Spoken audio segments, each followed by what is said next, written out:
baginda Nabi besar Muhammad sallallahu alaihi wasallam.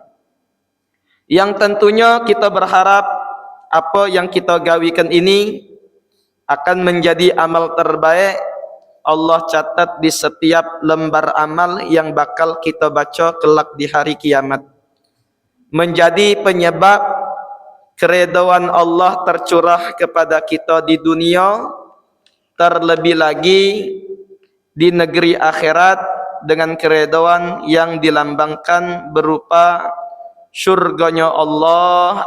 Amin ya rabbal alamin.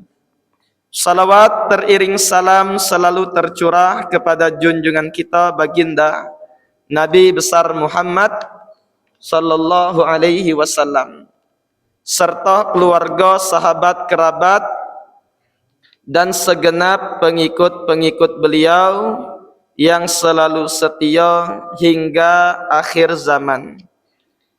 Hadirin hadirat jamaah yang dimuliakan Allah, dalam kesempatan ini melanjutkan dari kajian kita berupa kitab Sirah Tarikhul Hawadits, yang mana pada pertemuan lalu kita sudah bahas seputar tentang kesempurnaan khalqiyatuhu sallallahu alaihi wasallam, bentuk postur tubuh dari baginda Rasul sallallahu alaihi wasallam.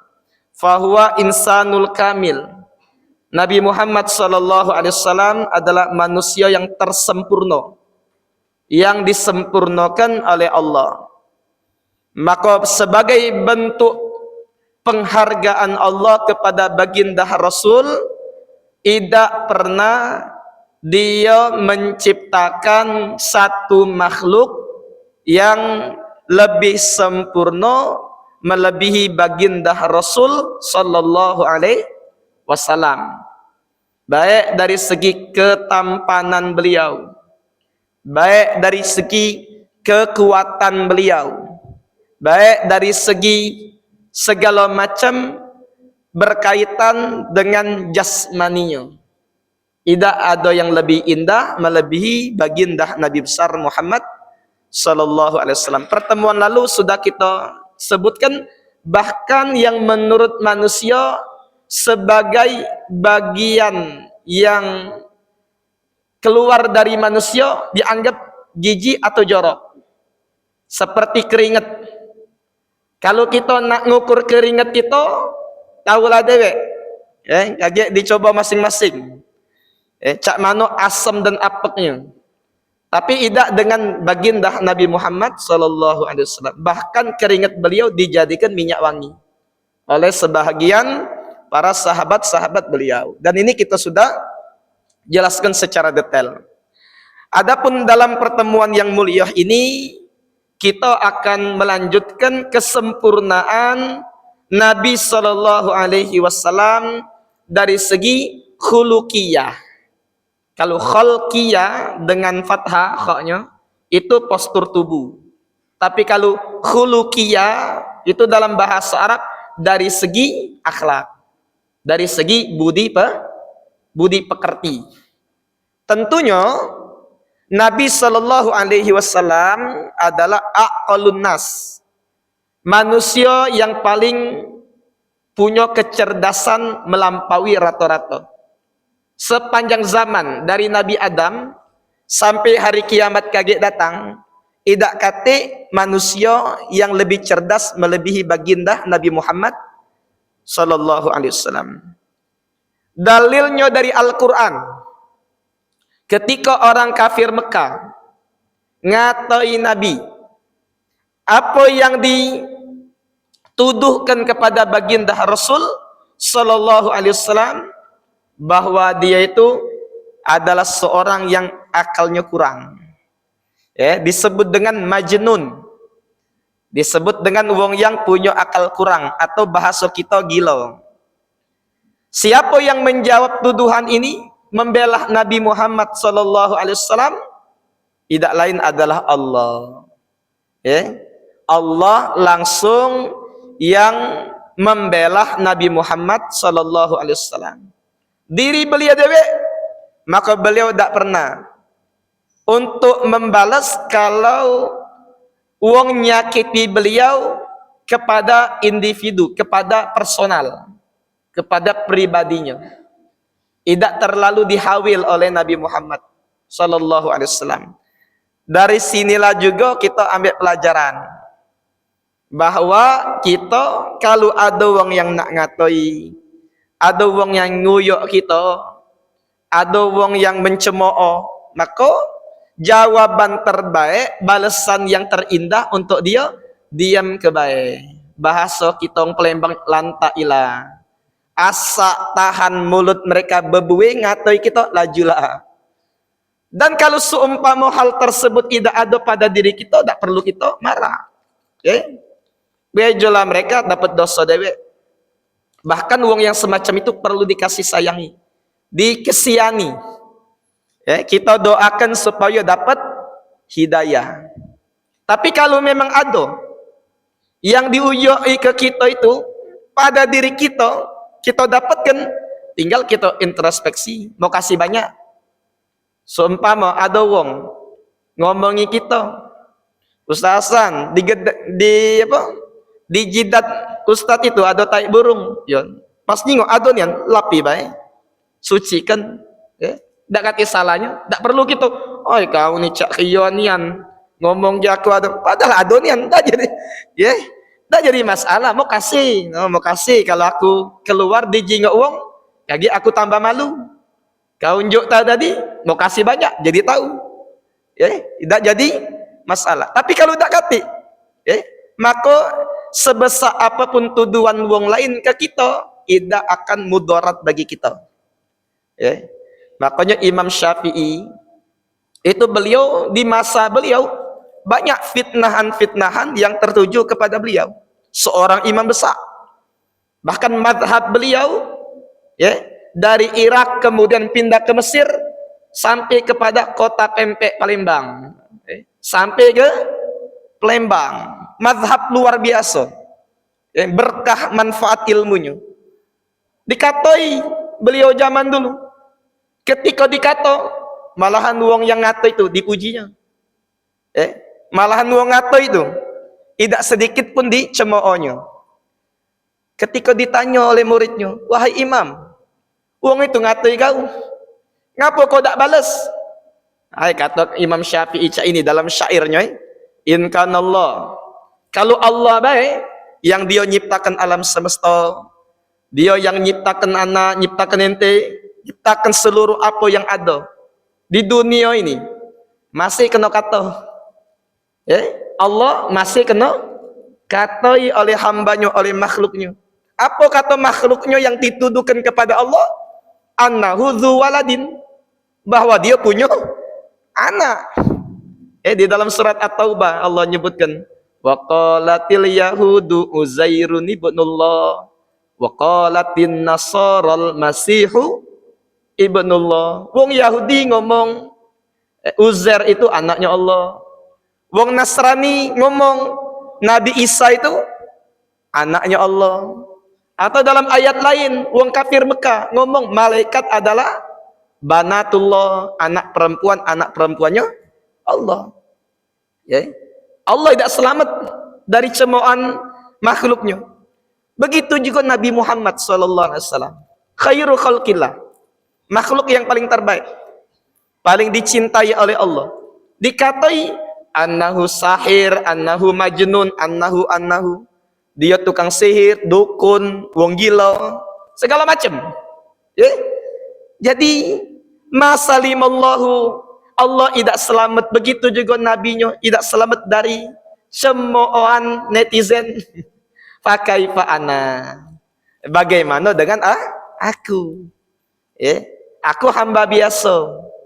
Ya, jadi tak apa-apa kalau wong nak ngatai, karena tidak katik ruginya kalau tak katik pada aku. Tapi kalau ada pada diriku, maka mau kasih. Dia sudah nunjuk tahu aib aku. Nah, itu. Jadi manhajnya Nabi Muhammad SAW tidak membalas keburukan wong lain dengan keburukan, tetapi dia maafkan, bahkan sebagian keadaan beliau kasih hadiah dan berbuat baik kepada wong yang jahat. Jadi ketika Nabi sallallahu alaihi wasallam dikata, maka dia tak balas. Tapi Allah yang cemburu. Diturunkan ayat dari pucuk langit yang ketujuh, maka dibaca sampai hari kiamat. Wa ma sahibukum bimajnun. Kata Allah, tidaklah sahabatmu, sahabat kalian wahai umat Nabi Muhammad itu wong gila. Ilaklah dia tidak gila.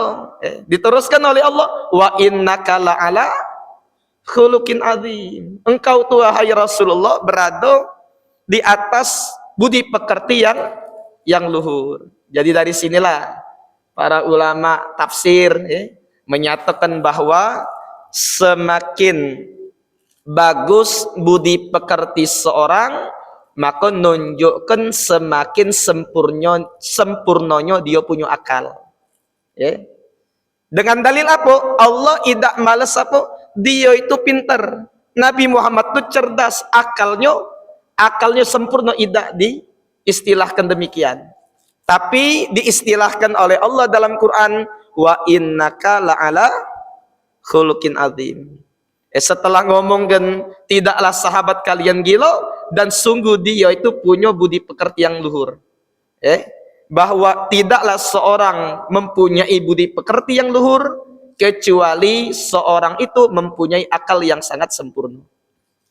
Jadi sini bahwa siapa yang budi pekertinya jelek, budi pekertinya tercela, maka nunjukkan akalnya juga agak kurang.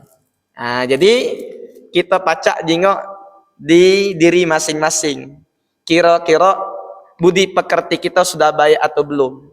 Dari situlah kita bakal tahu sempurna atau tidaknya kita punya akal. Semakin baik budi pekerti kita, maka semakin sempurna akal. Semakin merosot budi pekerti, maka berarti akalnya agak lain. Nah itulah tercorak ternampak pada diri baginda Rasul sallallahu alaihi wasallam. Bukan hanya beliau itu saat setelah diutus, bahkan beliau dari kecil punya akhlak yang agung, akhlak yang mulia yang sudah diberikan oleh Allah kepada beliau. Bahkan terkenal sebelum beliau diutus jadi nabi dengan as-sadiqul amin. Pada tahun ke-36 dari umur baginda Rasul sallallahu alaihi wasallam. Ketika para ahli Mekah mereka berebut untuk menggapai kemuliaan, mengembalikan Hajar Aswad ke tempat asalnya. Kan mereka kan nak bangun Ka'bah, bangun dengan bangunan yang paling halal dari harta mereka. Sudah kelar. Seluruh kabilah, suku-suku di kota Mekah itu berkumpul. Dan satu sama lain saling berebut. Pengen punya andil di dalam pembangun Ka'bah. Kumpul mereka. Akhirnya sudah selesai bangunan. Kemudian Hajar Aswad nak dibalikkan lagi. Siapa yang berhak untuk mengembalikan? Tentunya bakal jadi mulia. Dikenang sepanjang masa. Maka saling berebut. Bahkan di antara mereka sampai yataqatalun, nak berperang satu sama lain, ngembek kemuliaan tadi. Maka mereka dapat satu solusi, cak mano kita biar tidak katik pertumpahan darah di tempat yang mulia ini, kita tentukan yang jadi hakim penentu orang yang besok pagi akan masuk di dalam Masjidil Haram pertama kali. Ditunggu oleh mereka, ternyata Nabi Muhammad sallallahu alaihi wasallam. Saat itu belum jadi nabi.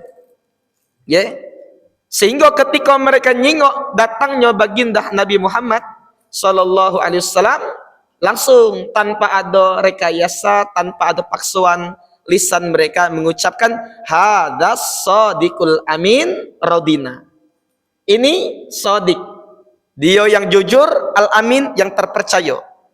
Kalau wong yang semacam ini jadi hakim, jadi penentu siapa yang berhak di antara kita, radina bihi, kita redha. Tak perlu ragu lagi. Inilah yang paling tepat. Sehingga memang benar keputusan Nabi Muhammad sallallahu alaihi wasallam kuat dan sempurnanya akal. Yang mana solusinya tidak bisa kita bayang ke sebelumnya. Para kafir-kafir Mekah saat itu tidak terbayang solusi demikian. Cak mana yang ditentukan oleh Nabi, bukan mentang-mentang yang berarti setelah aku nak cak mana keputusan. Sudah aku baik kalau cak itu, biar aku mulia dewek. Tidak cak itu. Atau mengunggulkan suku beliau. Yang suku Quraisy be atau Bani Hashim be. Suku-suku yang lain minggir dulu. Kamu budak tangga buntung. Kamu budak suro. Sanolah dulu biar suku kami be. Tidak. Tapi apa yang dilakukan oleh Nabi? Beliau ambil rida beliau. Syal. Kemudian beliau bentang ke. Setelahnya Hajar Aswad itu ditaruhkan oleh Nabi di pucuk rida, di pucuk salnya. Kalau kita pengen apa gawe, banyak kegawe baik, langsung Hajar Aswad pegang, letakkan di Ka'bah, selesai. Tapi tidak dengan Nabi. Dia nak ngambil hati biar seluruhnya redha, seluruhnya merasa bangga, merasa terhormat. Hajar Aswad ditaruhkan pucuk rida, yang kemudian setiap kabilah kata Nabi hendaklah memegang ujung rida aku. Kan sal ini dijadikan segi 4. Jadi ada megang ujung sini, ada megang ujung sini, ada megang ujung sikoknya, ada sikoknya megang enggak loh. Jadi ketika seluruhnya megang, seakan seluruh mereka memindahkan Hajar Aswad dari tempat dia berada saat itu ke tempat asalnya. Jadi kaget kalau ada misalnya kalau di waktu itu ada IG atau ada TikTok, kaget ada beritanya, yang mengembalikan Hajar Aswad ke tempatnya seluruh kabilah. Cak mana caranya? Mereka seluruhnya bawa ujung rida. Bangsa zaman dulu ada WA, kaget status wong kami yang bawa mengembalikan Hajar Aswad belum. Kalau zaman dulu ada, zaman dulu belum ada. Jadi memang terkenal, jadi tersebar berita satu mulut ke mulut yang lain bahwa seluruh kami itu mengembalikan Hajar Aswad ke tempatnya. Setelah dibawa oleh mereka, Hajar Aswad masih dalam pucuk rida, baru sudah dekat dibawa oleh baginda Rasul dengan tangannya yang mulia. Sehingga dari situ puas galau. Kata mereka, tak terpikir aku. Ini caranya membuat seluruh kepala suku wong Arab itu seneng galau, puas galau, dak kate yang mengingkari. Dengan sempurnanya akhlak baginda Nabi Muhammad sallallahu alaihi wasallam, sempurna akhlak dan menunjukkan kesempurnaan akal beliau. Dan yang menunjukkan kesempurnaan akhlak beliau, cak mana beliau meluluhkan wong yang benci dengan beliau. Kita diajarkan dalam Islam oleh beliau untuk membalas wong yang jahat sama kita dengan kebaikan. Ada 3 kau akhlak. Kalau kita gawikan, kaget di hari kiamat dekat kita sama Nabi Muhammad sallallahu alaihi wasallam. Apa dia 3 perkara itu? Pertama, an tu'ti man haramak. Engkau memberi uang yang tak galak ngenjuk engkau. Kalau segi hawa nafsu, mahab baik nak ngenjuknya. Uang itu pelit sama aku. Pelit, getah basah, petit, medit, tak galak ngenjuk. Ngapa gawi kita ngenjuk? Tidak, kata Islam, kata Nabi Muhammad, kasih dia. Walaupun dia pelit. Dan terbukti hasilnya, ketika kita ngenjuk uang yang tak galak ngenjuk kita, bakal dia berubah. Menjadikan dia yang tadinya pelit jadi dermawan dengan kita. Yang kedua kata Nabi, antusilaman gotoak. Engkau nyambungkan silaturahmi dengan wong yang mutusi kepada engkau. Ada wong tak galak tegur sapa, kita senyum ke. Tetangga kita seumpama tak acu, kita duluan yang memulai untuk baik nyambung ke silaturahmi dengan dia. Ada wong misal keluarga ngomong nian dengan kita I and you and seumpama, maka dak usah risaukan omongan dia. Tetap kita tegori walaupun kadang-kadang gayanya masem cak mangga muda. Dak perlu di ambil hati. Bahkan dijadikan definisi dari menyambung silaturahmi. Kata Nabi, laisal wasil bil mukafi. Bukanlah orang nyambung silaturahmi ketika ada wong yang membalas budi. Arti membalas budi, wong nyambung kita sambungi pula. Bukan itu silaturahmi. Tapi apa? Innamal wasil man idza qata'ahu wassalaha. Wong yang nyambung silaturahmi definisi yang paling benar ketika ada memutuskan silaturahmi kita yang nyambungkan ke mereka. Wong dak galak negor, kita yang negor. Wong dak galak ngejuk, kita yang ngejuk. Dan ini sejatinya definisi dari nyambungkan silaturahmi. Berat, ya. Apalagi kalau antuhsina yang ketiga, berbuat baik man asaa ilaik. Wong yang jahat sama kita. Hatinya jahat kemana-mana, dia ngatoi kita. Maka yang paling terbaik kita baik ke. Ya. Walaupun dia sekali, dua kali, dia tiga kali masih tetapnya hati kita, maka sampai 100 kali tak jadi masalah untuk selalu kita berbuat baik, ya. Tak usah kita peduli. Oh, aku sudah 100 kali Ustaz baik sama dia. Masih tetap cak itulah. Memang caknya diciptakan untuk jadi wong jahat dia itu. Untuk apa aku baik sama dia? Tak usah ngomong cak itu. Kita baik.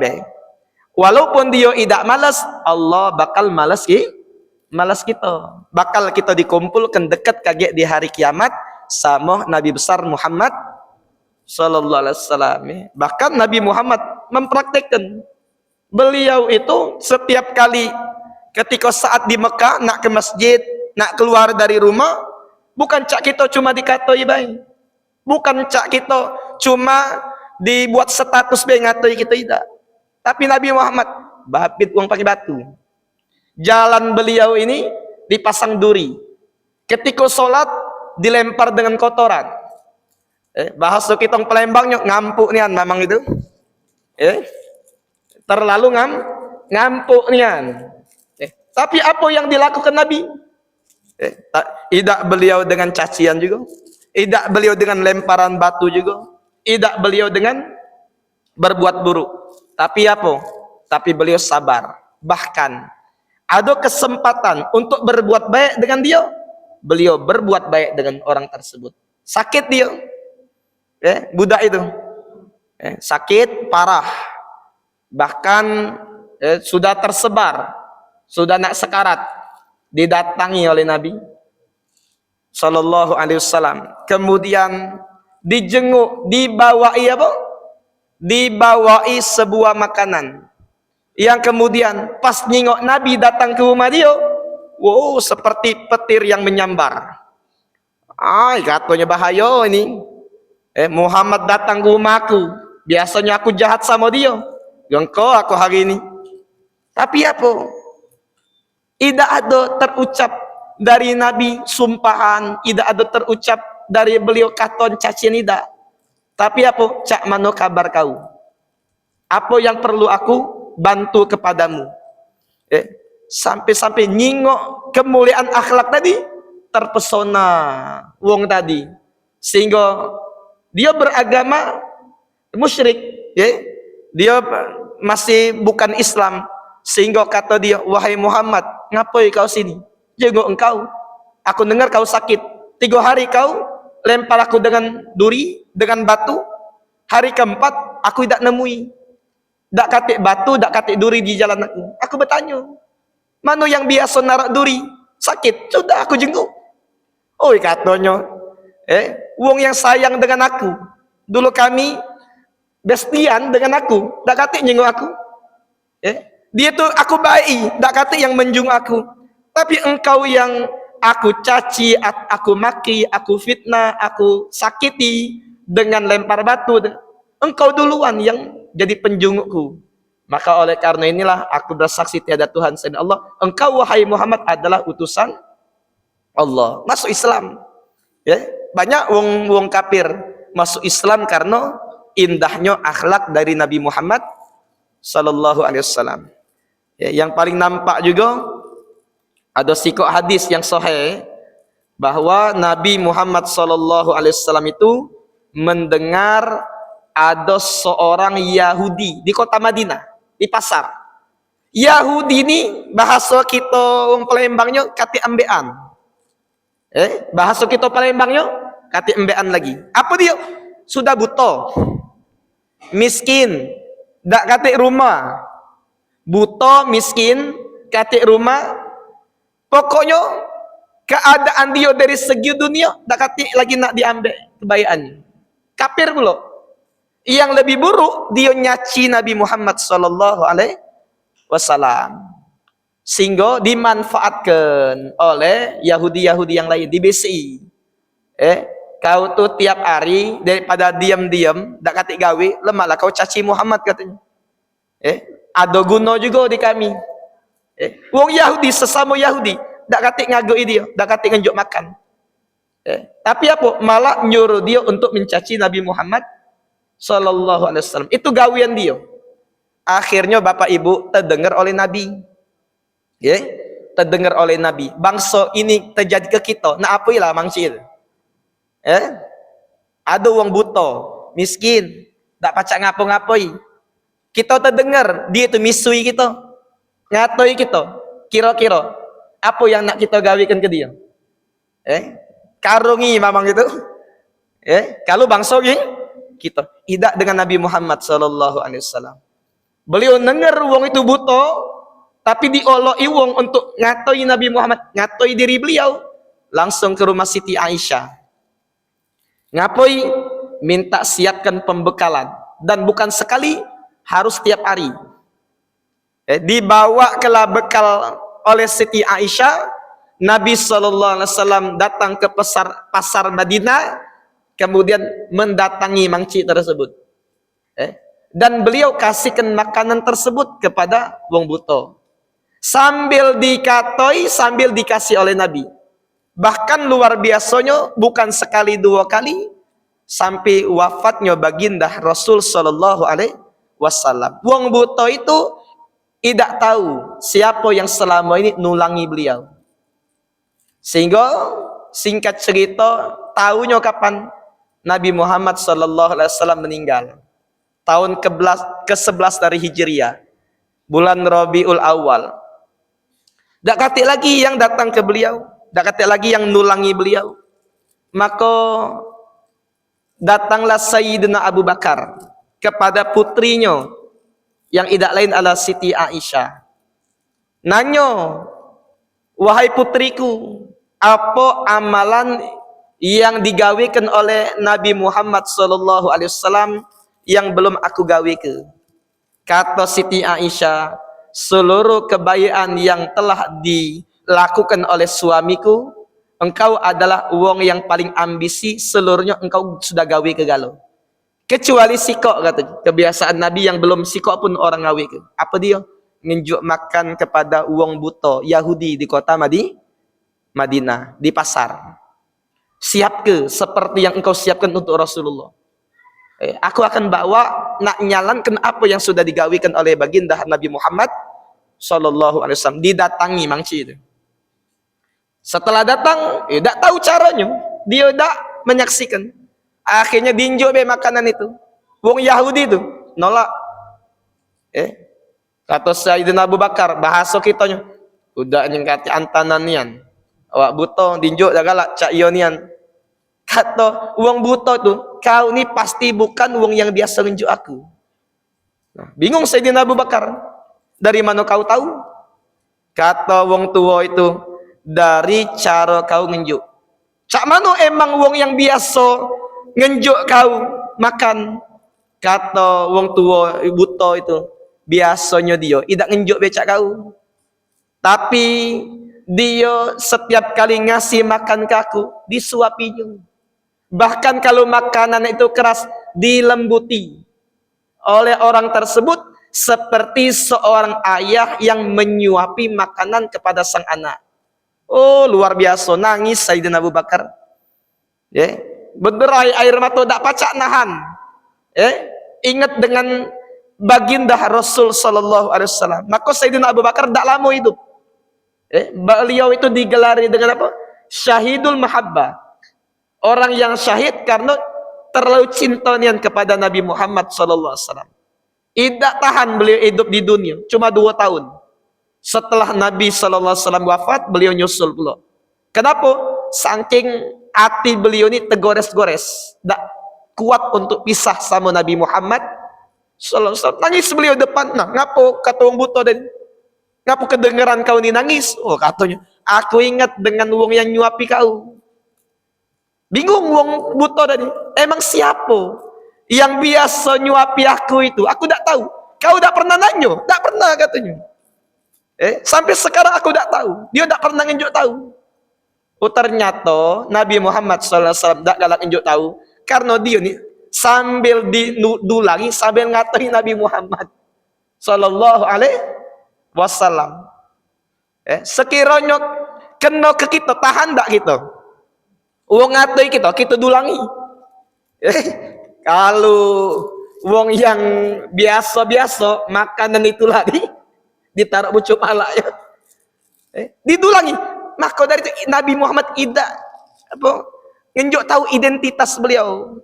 Kalau Nabi sekiranya ngomong, aku nih Muhammad yang kau kata, pasti tidak kelemahan dia. Sehingga kata Sayyidina Abu Bakar, tahu tak kau siapa yang nunjuk makan kau? Siapa dia? Itulah uang yang setiap hari kau katai. Kaget dia. Siapa dia? Muhammad bin Abdullah. Oh, benar ke? Iyo. Tak salah lagi. Langsung kata para ulamanya, seperti petir geledek nyamber dia saat itu.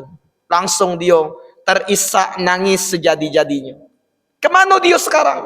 Ngapa tidak datang lagi ke sini? Aku nak minta maaf kepada dia. Kata Sayyidina Abu Bakar, God tuwfi. Sungguh dia sudah wafat, meninggal dunia, meninggalkan kita selama-lamanya. Tambah dia sedih. Dengan kesedihan langsung dia, aku bersaksi bahwa saya tidak ada Tuhan selain dia adalah Muhammad utusan Allah. Masuk Islam. Ini cukup sebenarnya. Kalau kita cuma mengkaji tentang bagusnya akhlak Nabi dengan satu cerita ini, kata para ulama, sudah cukup bagi kita mengetahui dak kate wong yang paling sempurna akhlaknya melebihi baginda Nabi besar Muhammad sallallahu alaihi wa alihi wasallam. Yang kita harapkan melalui kajian-kajian semacam ini, kita dengar tentang kisah baginda Rasul sallallahu alaihi wasallam, maka kita upayakan untuk semakin rindu dengan beliau, tumbuh cinta kepadanya, yang kemudian akan yurithul mutaba'ah, bisa menumbuhkan sifat pengikutan kepada beliau sallallahu alaihi wa alihi wasallam, sehingga kita menjadi umatnya yang termasuk yang mengikuti beliau baik dalam adat maupun di dalam akhlak budi pekerti, dikarenakan satu-satunya kunci untuk kita biar selamat di dunia ini tidak lain adalah mengikuti baginda Nabi besar Muhammad sallallahu alaihi wa alihi wasallam. Bahkan menutup daripada ringkasan kita dari terpujinya akhlak Nabi, sempurnanya budi pekerti adalah saat beliau di Fathul Mekah. Saat beliau di Fathul Mekah. Fathul Mekah artinya kemenangan beliau untuk menaklukkan kota Mekah. Sudah lama beliau tinggal ke? Kenapa beliau tinggal ke? Dia dewek ngomong, kalaulah bukan pendudukmu wahai Mekah. Ini diucapkan oleh Nabi saat beliau meninggalkan Mekah, saat hijrah. Kalau bukan penghunimu wahai Mekah yang mengusir aku, niscaya tak bakal kutinggalkan engkau. Kenapa? Karena engkau adalah tempat kelahiranku dan engkau adalah tempat yang paling kucintai. Tempat yang di mana kakek moyang beliau Nabi Ibrahim bersemat di sana. Dan sebenarnya kalau tidak diusir, aku tak bakal lari dari kota suci Mekah, tak bakal hijrah. Nah, kenapa beliau lari? Karena mendapat ancaman, sahabat beliau dibunuh, sahabat beliau diboikot dan lain sebagainya. Sehingga datang waktu kemenangan beliau, beliau memegang kendali. Ketika pembebasan kota Mekah, para kafir Quraisy itu sudah lemah, sudah tunduk, tak katik kekuatan. Kendali ada pada diri Nabi Muhammad sallallahu alaihi wasallam. Maka beliau setelah perbincangan seluruhnya takluk dengan Nabi, beliau ngomong dengan para kafir Quraisy, "Ma tadzunnuna anni fa'ilun bikum?" Apalah sekira yang kalian sangkakan bakal kuperlakukan kalian sekarang. Yang kalau dengan satu kalimat dari Nabi, maka penduduk Mekah hancur galau, binasa galau. Pasti mudah untuk dibunuh oleh para sahabat-sahabat dengan satu ucapan dari Nabi. Maka mereka ngomong apa? Menjawab, akhun karim wa benu akhin karim. Engkau adalah saudara kami yang mulia. Wa benu akhin karim, dan engkau anak orang yang mulia. Artinya, orang yang mulia tak mungkin gegabah, tak mungkin melakukan perbuatan yang buruk. Mereka saksikan. Maka kata Nabi sallallahu alaihi wasallam, kalian dulunya nyakiti aku, memboikot aku 3 tahun di Syi'ib Abi Thalib. Kalian juga yang menjadikan bini aku sakit sampai meninggal, Sayyidah Khadijah waktu di kota Mekah. Kalian yang bunuh Sumayyah, ibunya Sayyidina Zaid bin Sayyidina Usama. Kalian yang memerangi aku dalam peperangan Badar, dalam peperangan Uhud, peperangan Ahzab, dan lain sebagainya. Peperangan mereka yang jadi palak pecongnya. Memusuhi Nabi Muhammad sallallahu alaihi wasallam, membunuh Nabi, punya rencana di sisi mereka. Nah, aku sekarang punya kendali. Kira-kira apalah yang bakal kugawikan kalian? Maka kata Nabi sallallahu alaihi wasallam, aku lulakum kama qala akhi Yusuf. Aku bakal ucapkan kepada kalian seperti apa yang diucapkan oleh saudaraku Nabi Yusuf. Ketika sudah jadi Raja Mesir, Perdana Menteri, yang pacak beliau untuk menolak memberikan makanan kepada saudara-saudara yang dari kecil sudah masukkan ke dalam sumur, kemudian merencanakan pembunuhan kepada beliau, kata beliau, idhabu fa'antumut tulaqa, la tathriba alaikumul yaum, yaghfirullahu lakum. Jangan takut ya sekarang ini. Allah mudah-mudahan ampuni kalian, dan pergilah kalian, sungguh kalian sudah bebas. Oh, ini puncak kata para ulama.